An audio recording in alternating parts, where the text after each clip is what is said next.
TFM matin 7h43 sunu gan dafa bloqué ci embouteillage yu altine ji Moussa Tine salaamaaleykum. waaleykum salaam sëñ Babacar. di nuyu El Hadj Ndiogou Diène itam di fàttali ni Moussa Tine yaa jiite parti bi ñu naan Alliance démocratique Penco bala ñoo sori ci waxtaan wi coowal mandat bi nga xam ni fësati na Mbaye Ndiaye mi waxoon keroog ca faram-fàcce ci TFM ne Macky Sall mi ngi ci premier mandat am ci constitution bu bees bi féddali na kàddoom yooyu démb ca Parcelles Assainies sa parti nu mu gisee coow loolu. waaw jërëjëf Babacar am nga débat bi ñu nekk di def nii du débat bu bees bu ngeen fàttalikoo 2012 on a eu le même débat exactement avec les mêmes termes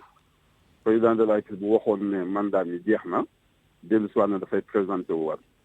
bii it c'est exactement la même chose c'est-à-dire au-delà même du débat technique c'est-à-dire ndax constitution bi lii la wax wala waxul la rek dafa fekk ne kaddu ñi nga xam ne ñoo indi woon réforme révision constitutionnelle 2016 bañ koy jaay askan wi ñoom ñoo ñu wonoon xamal ñu ne constitution bii ñuy samp li nga xam ne bokk na ci ay vertu maanaam lu bees li nga xam ne boobu lay indi mooy ne kenn mënatu la def Sénégal lu ëpp ñaari mandat bien sûr nañu mandat boobu président de la République doon def mandat boobu si la bokk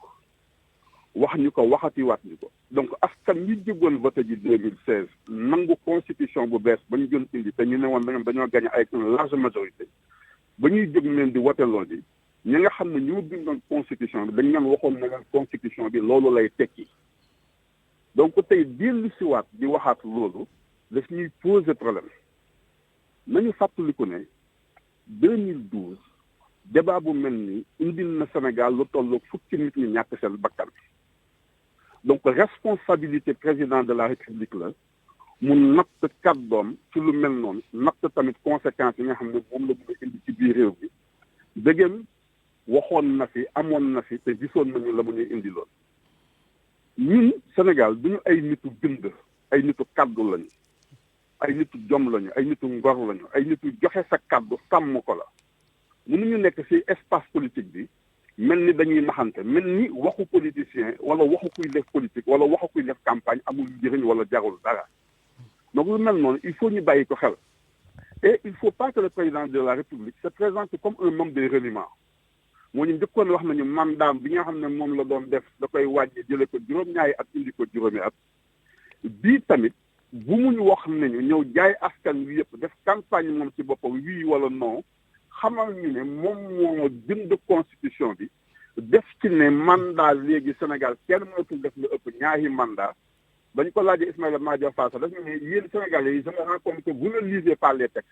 nul ne peut faire plus de 2 mandats je répète nul ne peut faire plus de 2 mandats consécutifs donc boo jaayee loolu askan wi ba noppi ñun suñu aada suñu yar suñu teggin suñu diine ak li nga xam ne moom moo tënk Sénégalais muy suñu ay coutume suñu ay valeurs may yi ñu dellu si waat ci li nga xamante ne moom la ñu jotoon a wax wala moom la ñu jaayoon. mais bu ñu xoolee ci wàllum texte constitution bi am na ñu bëri ay borom xam-xam xam nañ ne article 27 bi amul disposition transitoire buy findeel ci lu leer ne mandat boobu ci la bokk loolu nekk proxndol boo xam te ne mën nañ cee profité ngir président Macky Sall am ñetteelu mandat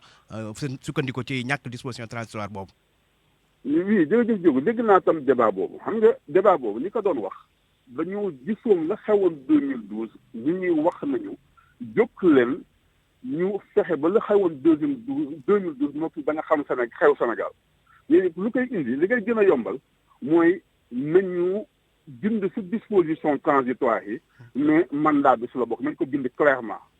xam nga ñooñu lu ñu jàppoon dañoo jàppoon ne waxu politicien doyul mot du téere comme amoon na fi ñu nañ ko dindiwaat nañ ko def bii yoon mu bañ ñu dalatiwaat loolu mooy li jiitu waaye ñaareel bi mooy au point de vue technique aussi bu fekkante ne da nga am disposition ci constitution wala ci texte de loi boo xamante ne dañuy laam-laamee lan lay tekki lu ñuy def ci droit mooy dañuy seeti les travaux préparatoires maanaam dañuy dem seeti ñi nga xam ne ñuy bindoon texte bi waxtu ba ñu koy bind lan la ñuy dëxañoon ci biir texte bi moo tax tey soo demee ci magistrat yi bu ñu amee ay problème ci interprétation bu benn texte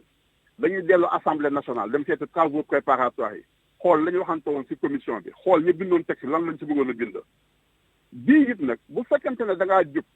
ne da ngay seet lan la ñu bëggoon a wax ba ñu naan nul ne peut faire plus de 2 mandats consécutifs di seet ndax dafa rétroagir wala du rétroagir da ngay dellu si ñi nga xamante ne ñoom ñoo bindoon wala ñoo inspiré woon constitution bi su loolu bu dee da nga koy jàpp da ngay jàpp ne ñaari nit au moins la ñu bokk président de la République bi nga xamante ne moom moo décidé woon ne dafay indi révision constitutionnelle bu 2016 ak Ismaïla Madior Fall mi nga xamante ne professeur de droit la ñu koy nuyu avec beaucoup de respect ba pare nekkoon ministre de la justice nekkoon nga xamante ne aussi mooy woon la plume du président de la République pour rédiger la nouvelle constitution ñaar ñooñu ngay dem seet ci seen discours ak le discours officiel lan la ñu dëxañoon ci nul ne peut faire plus de 2 mandats consécutifs ñoom ñaar ñëpp koo si interroger ce discours nga déglu la mu wax nga déglu lu mu bindoon ci waxtu woowu mooy dañoo waxoon ne nul ne peut faire plus de 2 mandats consécutifs c'est-à-dire que benn négation intemporelle la disposition intemporelle boo xamante ne ñoom si seen bopp bañ koy bind dañoo décidé woon ne dafay appliqué wu ci mandat bi boo déggee président sax mu wax si texte bi dafa bëggoon wax ne nul ne peut faire mooy de toutes les façons en tout état de cause quelle que soit la circonstance bi présenté wu amul kenn koo xamante ne Sénégal mënatu naa def plus de 2 mandats consécutifs rappelez-vous président de la République dafa am benn débat boo xamante ne daf fi amoon 2012 moo bëgg mu jeex tàkk mu bañ a tee am Sénégal moo tax mu indi disposition bi le Sénégal léegi à partir de maintenant quelle que soit circonstance yi présenté wu quel que soit cas de figure bi mën a am kenn mënut a def plus de 2 mandats consécutifs mu wax ñu nag ne moom mandaam boo nga xam ne moom la entamé woon dañ koy weññaane ci décompte bi xam nga comme débat boobu jeex na loolu moo tax ñi nga xamante ne dañ ko doon wax en fait dañ gën jël disposition c'est-à-dire principe de précaution la woon nañu fexe dugal ko si mais ba loolu apparemment réglé wul coow laa ngi nii ni cour encore chaque fois muy dem di ñëw ba léegi nii dafa mel ni loolu yëpp coow laa ngi réglé gul ba léegi mbir yi tey la gën a tar chaque fois coowal 3e mandat mën na nekk mënta nekk di amaat. non c'est-à-dire coow bi mën naa jeex naka lay jeexee mooy président de la République ma waxoon bindoon indi constitution bu bees tegal ñu ko si kaw table bi moom mooy xëy suba teel rek jëlaat kàddoom mais mandat bii nga xamante ne moom lay def mooy sama dernier mandat ndax loolu laa dëxañoon ci constitution bi waxoon naa leen ko la ma waxoon sama kàddu du deñ njëkk na def benn discours boo xamante ne à la limite man commencé woon naa comprendre sa lan la jëm mooy def ni xam nga bi ñuy doog a falaat président de la République waxoon naa Sénégalais yi mais li nga xamante ne moom moo changé Sénégal mooy ne Macky Sall mooy doon le premier président de la République à faire un dernier mandat lu ñu indi dernier mandat dafa am ay connotation yu bees dafa am lu ñu laqatu ci dernier mandat mooy ne nit ñi dañuy xam ne yow da ngay dem comme da ngay dem nit ñi dañuy commencer di calculer tey ñëw ëllëg c'est-à-dire que bu dee da ngay def dernier mandat li nga mën a wax ay nit ñu defal la ko même bu dee jaaduwul dootuñu ko nangoo def boo bëggee sant ay magistrat dara ne par exemple opposant bi jàppal leen ko wala tëjal leen wala defal leen dañuy bañ parce que dañuy xam ne da ngay dem ëllëg soo demee da nga leen siy bàyyi ak ñeneen boo bëggee def loo fonctionnaire loo xamante ne tam jaaduwul dafay bañ donc ba pare nit ñi à partir d'un certain moment dañuy nekk di commencer di calculer si li nga xamante ne moom mooy ñëw ginnaaw yow bi nga xamante ne boo fi jógee donc bu fekkante ne loolu dafa am président ne man kat kon damay bañ a wax na ko sax d'ailleurs sànq si extrait bu Babacar Sall teg nee na bu ko waxee est-ce que xam ngeen ne su ma ko waxee sama gouvernement kenn dootul nangu ko teel liggéey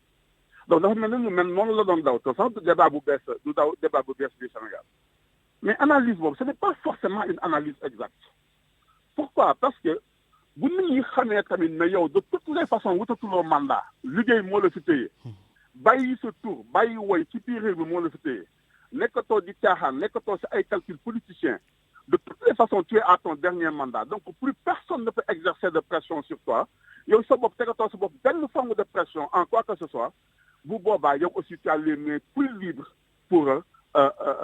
indi les réformes yi nga xamante ne moom nga bëgg li nga nit kuy def dernier mandat dafa am aussi une possibilité mooy fexe ba nga xamante ne lépp li nga xam ne mënoon nañ ko tudd ay réformes impopulaires te mu am njëriñ pour réew mi nga mun ko mettre en place parce que nit ñi mënatuñu laa def pression ne le président lii kat boo ko defee duñu la woteel ëllëg parce que wutatoo ko la woteel donc il faut que le président am une lecture positive de ce dernier mandat là mu xam ne li nga xamante ne moom la mën a def mooy def loo xamante ne Sénégal yëpp soxla nañ ko te ku wut ay carte wut ay baat mënuloo koo def donc il faut mu inscrire activité am ay action si effectivement logique boobu mais boo bëggee nekk si benn logique politicienne kese effectivement ça va te poser un certain nombre de problèmes moo tax il serait même bien que lui-même qu'il prenne l'initiative de mettre fin à ce débat là parce que maanaam mu yëkkati kàddoom mu leer ne bëggul. non seulement mu yëkkati kàddoom wax ko mu leer nañ ne li mu lay keroog 31 décembre nag ne bu ne duma bokk daanaka ñi ko seq dootuñu liggéey ku ne yaa ngi xool noo koy wutoo loolu lay wu dagan lam non moom laa la wax tout à l'heure ma ne la loolu bu amee une lecture positive du dernier mandat xam ne un dernier mandat mooy mandat boo xamante ne mën nga taxawal ci réew mi loo xamante ne kuy wutaat ay kàddu mënu koo def bu dee loolu la effectivement dernier mandat day sax nekk njëriñ ci moom nekk njëriñ ci askan loolu lay wax tout à l'heure ne il faut mu am moom une lecture positive du dernier mandat mais bu mu ko jàpp rek comme une contrainte bu mu ko jàpp rek ne en fait dafay manquer de loyauté fonctionnaire yi wala ñeneen ñi koy liggéeyal dañuy manquer de loyauté vis-à-vis de moom. leneen loo xam ni itam coow la ci dëkk bi Moussa Tine mooy maire Ndakaar bi nga xam ne bokkoon nga ci ñi ko seq ak Khalifa Sall te coow jóg fan yee ne dañoo war a dakkal pal gi di def décret nommé maire Dakar ngir mooy tund ko xiiroo diggante ki jiite maire beeg président République bu fekkee bokkuñu langue politique noo gisee loola itam. waaw xam nga ñooñu di wax loolu dañuy confirmer sax ay débat yu yàgg yu fi am xam nga Babacar gis nga bu ñu fekkante ne dañoo bëgg a seq réew mi seq ko ak ngor seq ko ak jom seq ko ak fayda seq ko ak li nga xamante ne moom mooy sunu ay substrat culturel il faut ñu am loo xamante ne dañ koy respecter gis nga ñaari yëf am na ci élection yi locales yi di ñëw bi ñu nga reporter élection locale yi ñu def d'abord dafa illégal Sénégal. mais yàgg na am de boo xoolee loolu moom mosut am élection locale moom chaque fois mosuñu ko tenir à date échue chaque fois dañ koy pousse di poussaat. waaw damay fàttali njóogu nag dafa am lu bees lu xew gis nga bu président de la République saisiré conseil constitutionnel ne ko dama bëgg wàññi sama mandat mën nañu delluwaat ci décision wala avis bu conseil rendre woon ñun dañu ñëwoon avis le président de la République nañu du avis mais ñu décision la rendre tegaat si nañu les décisions du conseil constitutionnel s'imposent à toutes les autorités politiques administratives et judiciaires lépp moo ñu ko wax lu dëgg la boo demee si décision bi considérant 32 le conseil dit Sénégal maintenant pour tout ce qui concerne les mandats politiques quelles que soient les circonstances c'est-à-dire même bu guerre amoon Sénégal quelles que soient les circonstances il est interdit de réduire ou d'augmenter la durée des mandats dès lors que nit ki bañ lay fal xamoon nga durée mandat bi waxul woon mandat président la le conseil a parlé des mandats politiques tous les mandats politiques le conseil nous dit à partir de sa décision bu kenn laala ci mandat moo xam da ngay yokk mandat moo xam da ngay wàññi mandat mais ça on l'a oublié on l'a mis de côté donc ça c'est la première chose la deuxième chose qui se passe mooy ñi nga xamante ne dañoo jël jóg mais dañoo bëgg ñu commencer élire nommé par décret le maire de Dakar alors ça pose un certain nombre de problèmes d'abord un problème de constitutionnalité parce que constitution mooy wax préposer le principe de la libre administration des collectivités locales par des assemblées élues élection mooy li nga xamante ne mooy différencier déconcentration mooy li ñuy wax les préfets ak gouverneurs ak ñi nga xamante ne ñoom ñooy tële te loolu daf ñuy delloo Dakar lu yàgg lu ginnaaw Dakar demoon na sax ba nga xam ne ñeneen ñi bu ñu leen di appliquer beneen façon de règle Dakar dañ ko defoon statut spécial lu mel ne Abdoulaye Makhtar Diop boo demee si mémoire bu bindoo ñu nekk fekk lu mel noonu bindoon na ko si donc il faut vraiment ñu bàyyi xel loolu et ensuite deuxième chose dans le fonctionnement de la République on ne peut pas passer des caprices antidémocratiques c'est-à-dire que jàpp ne man kat kii nga xam ne su nekkee maire Dakar àndul ak ki nga xam ne moo nekk président de la République ñoom ñoo bokk camp day indi ay blocage non c'est pour en fait des gens qui ne sont pas démocrates démocratie rôle président de la République amul benn statut boo xamante ne mën na ëpp sañ-sañ yi nga xam ne askan wi moo ko yor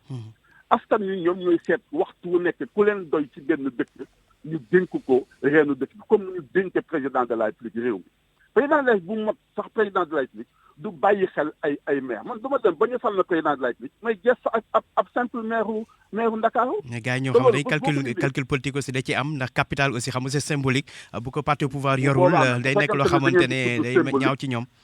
xanaa kon ëllëg bu nit dëkkee Fatick dañuy wax ne président de la République dëkk ba mu juddoo maire bu fa nekk dañ koy fal par décret parce que bëgguñu fa président de la République juddoo keneen nekk fa maire xanaa loolu la ñuy wax non yàgg na am Chirac ba muy nekk maire de Paris moo président de la République bokkuñu camp. Londres même chose. Dans toutes les grandes démocraties on vit tous les jours cas bi nga xamante ne. maire bi ak président de la République bokkuñu parce que démocratie mën nga arrêté lépp ba mu def sañ-sañu. waaw jërëjëf xanaa kon ñii dañoo mere waa Dakar yi